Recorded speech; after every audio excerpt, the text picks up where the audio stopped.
And at 3 o'clock, the second marathon runner drops out. And at like 6 o'clock or so, 5 or 6 o'clock, the sunrise.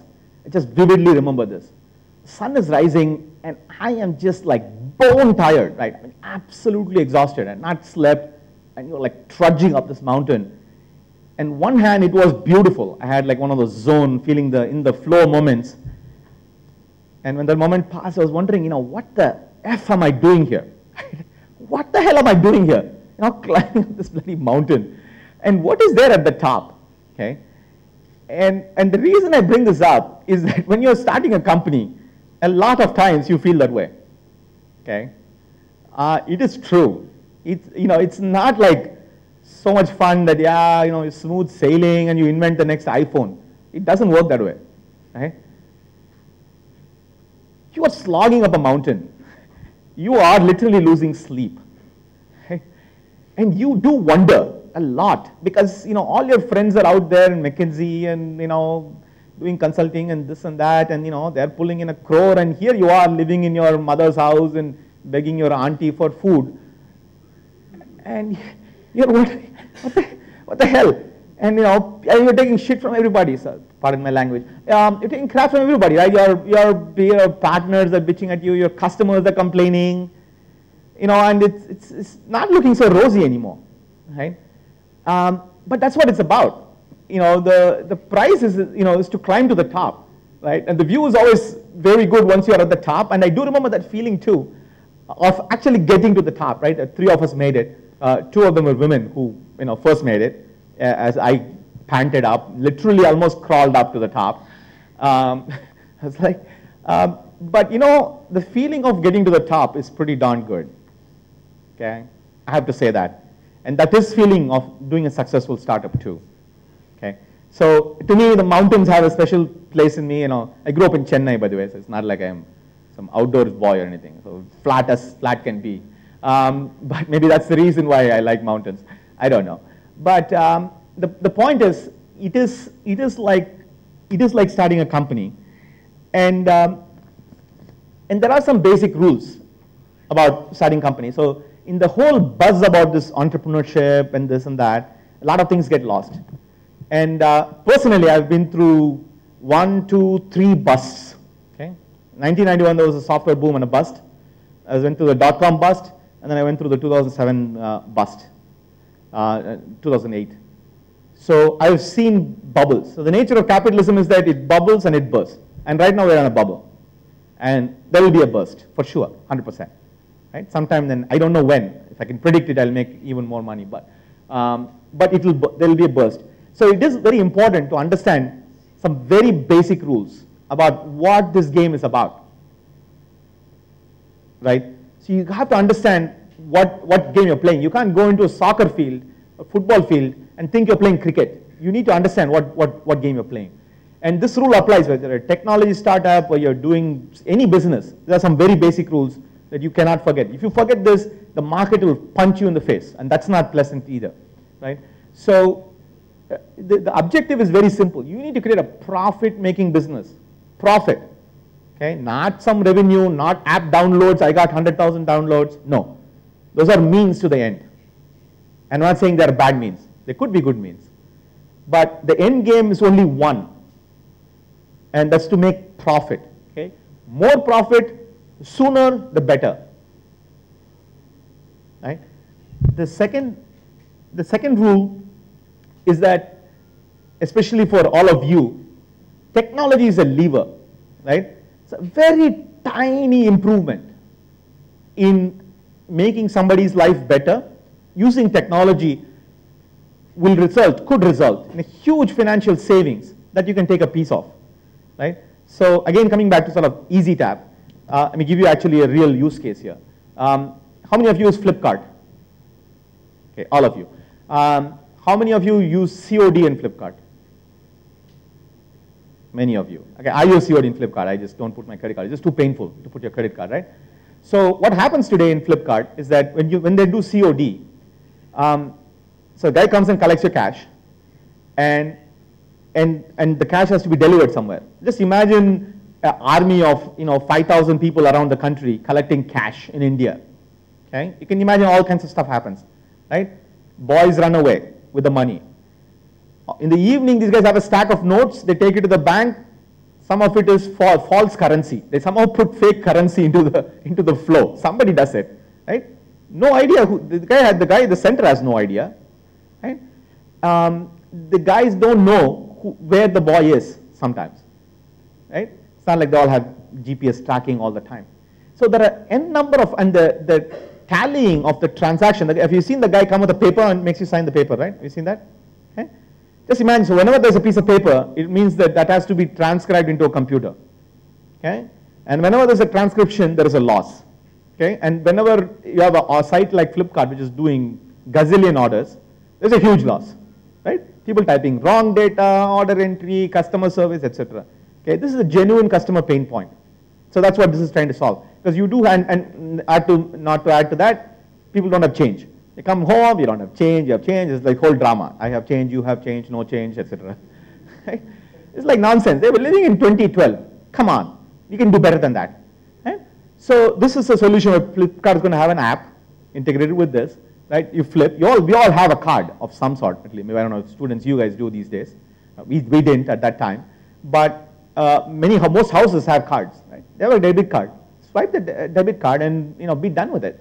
And when you do that, a lot of things happen. Money gets transferred virtually. There's no cash going on, right? The central computer knows, the servers know who did what transaction where. The orders are reconciled, etc., etc. It's a very small, it's an efficiency improvement. The process might seem small, right? But whenever there's an efficiency improvement, there is money to be made, right? I mean, this translates into some money value for Flipkart and for the customer, right?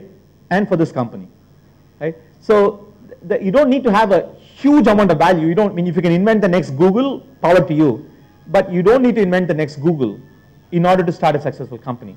But it's got to be big enough, and obviously that's where the devil is in the details. I do want to say one thing, especially to the socially minded. Again, I worked at UID for a year and a half, so it's an entirely social program. Don't confuse like business with social, okay? You want to do social work and do good for the poor people, by all means do it. Donate money. There are a lot of sort of charities which teach young children, which I think is the best use of your money. But don't mix it up with business. The business goal is number one, make a lot of money. That's your business, okay? So whatever business you need to do, you got to think about how the business will generate profit.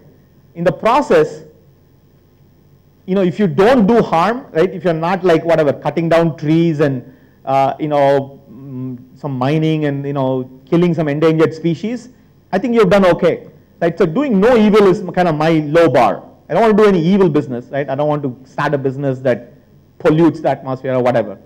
But beyond that, if you try to mix in, like do a business for social good and try to make a business out of it, it doesn't work. Right? In the world of capitalism, it's very brutal. And it just doesn't work. So how do you prepare? Okay. So I'm going to quickly go through this. I noticed that many of you are kind of fading already. So the number one thing is that you got to understand risk. Okay. And this is a very difficult concept. I'll come to it later. There is obviously the idea. So you do need to have an idea, and there's a creative element to that. There is no formula for coming up with an idea. You need to be out there, you need to understand who the customer is, what their pain is, and come up with the idea. You do need to make that idea into a reality. That's what the power of execution is about. You need to understand how capital works. Luckily for all of you, there is a lot of capital out there. There's a lot of money even in India, not to mention in the Silicon Valley, etc. But the most important thing is that you got to stack the odds in your favor, right? If you're playing poker or playing any other game, you want to play, you want to understand what the odds are, and you want to stack the odds in your favor. But all this is not all happy talk, right? In the sense that there's endless opportunity and they're just waiting for you, and the minute you decide to be an entrepreneur, you'll become a millionaire. It doesn't work that way. One of the reasons is that the competition is very hot right now. And because of all of this, everybody is jumping in, everybody wants to be an entrepreneur. right? So I get like ideas like I want to be Airbnb of, coffee shops, whatever, man, like dumb ideas. So people come with like very narrow, specific, lot of stupid ideas. And there are a lot of them, and a lot of people get money as well. So the game is played getting higher and higher. And this is just like in any other sport, right? I mean, like in our days, we had Sunil Gavaskar batting, and the guy will be like batting for like 4 days and be boring, right? I mean, the guy will probably won't even like qualify right now for Ranji Trophy, maybe. I don't know, right? Because in any sport right now, the game is played at a higher level. In every era, in your own IIT, the JEE has gone up. Just everything has gone up. So it is with entrepreneurship, right? It's very hard today to start a company, be entirely original, because you're playing with global players, right? I mean, in Bangalore, one of our companies is run by a white girl. She is a Stanford graduate, Caucasian, right? She moved back to Bangalore 7 years ago, and she's running a company, right, in India. And she's like talking the talk. She speaks a few words of Kannada, right? I mean, the world is very global, and obviously, needless to say, Indians sitting in the Silicon Valley, running companies there. So it's an advantage. You can start a global company. It's a disadvantage because people are starting a company in your backyard too. So, but overall, the one thing is for sure, the game is definitely played at a very, very high level these days.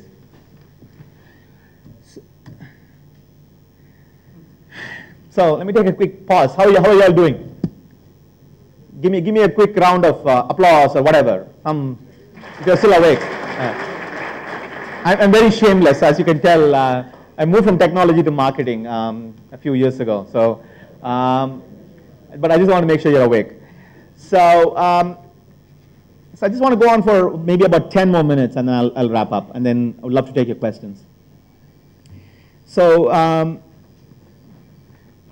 me see. Did I miss a slide? Missed the slide. So,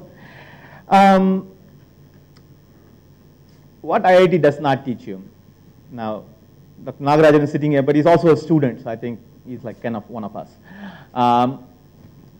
So don't get me wrong, extremely grateful to IIT, and I use the brand like shamelessly all the time, as should you. I mean, literally, when I was in IIT, we didn't have summer jobs and things like that in those days. So literally, I used to do this. The market research was very early in those days. So I used to do industrial market research. So, and this is how I used to get a lot of money and buy booze for those guys out there. So, and what I used to do is I would go around to these industries, and I would say I'm from IIT. And first I used to say I'm from IIT. I'm doing some industrial market research about cement or iron ore, some crap stuff. And ask like 1,000 questions, like what is your business, what's your turnover, all kinds of detailed questions. And just because I'm from IIT, people would like open the door. And they think I'm doing some project or whatever, and they're just like, okay, right? I mean, the Gurkha won't let you in normally, right, if you're not from IIT. But I just call the, head of the plant, and I'm from IIT, off the door goes open, So it's a pretty good thing that you're here. But there are a few things here you don't learn, at least in the context of entrepreneurship. And it's important to know what you don't know, right? Because if you don't know what you don't know, you think you know everything, then you will definitely not learn. So, and there are things you don't know, believe me, you don't know it. So take my word for it. So what you do know is that even though there are many sort of 7.0s here, you do work hard. I mean, or at least you worked hard at some recent point in time in your life, right? I can't definitely claim I worked hard in IIT, I did not. But we kind of know what hard work is. We have tasted that somewhat in the recent past. And some of you probably are actually working very hard. The number two, I noticed with almost all IITians, this is one constant, over my 25 years after leaving IIT, is that there is a basic level of numeric fluency, right? People understand numbers. And it's important, believe me, it's important. When you're doing business, to understand the basic math and basic logic and rationality. Because at the end of the day, you need to do that. It's necessary, it's not sufficient, it's necessary.